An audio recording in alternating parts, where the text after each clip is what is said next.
In a note published on Friday in The Wall Street Journal, Damore wrote that he first circulated his lengthy memo to some people at Google about a month ago. It wasn't until the memo went viral inside Google and was leaked externally last weekend that Google decided to take action, he said. Damore was fired on Monday. There was no outcry or charge of misogyny. I engaged in recent discussion with some of my peers on these issues, but mostly I was ignored, he wrote, of the initial response to his document.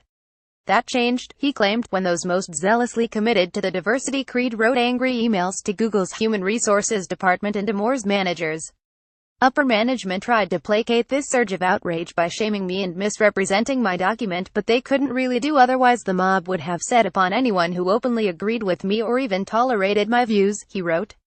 In his memo, Damore slammed Google's politically correct monoculture and suggested women may lag behind men in top tech positions because women are less assertive and more neurotic. Google CEO Sundar Pichai and other employees condemned parts of the memo, before Damore was ultimately fired. Damore focused on the idea of shame in his opt. He wrote that public shaming serves as a warning that punishment awaits those who don't conform to the ideological beliefs of the majority. Google is a particularly intense echo chamber, he wrote. For many, including myself, working at Google is a major part of their identity, almost like a cult with its own leaders and saints.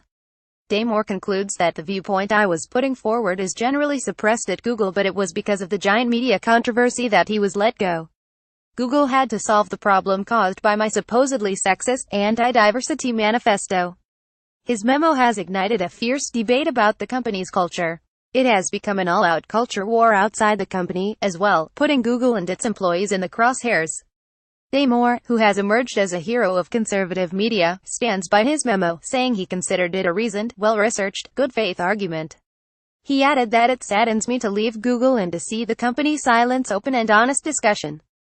Damore's opt follows interviews he gave earlier this week with Bloomberg News, as well as an independent broadcaster on YouTube. Fired for Truth, widely believed to be Damore's Twitter account, is closing in on 50,000 followers in a matter of days. For its part, Google must now grapple with possible lawsuits of fired employee who's fast becoming a public figure, an ongoing debate over the limits of free speech, a surge of employees leaking information, and a struggle to protect employees as it becomes the latest villain for the alt-right. Google did not immediately respond to requests for comment. CNN Money, New York. First published August 11, 2017, 5:51 p.m. ET.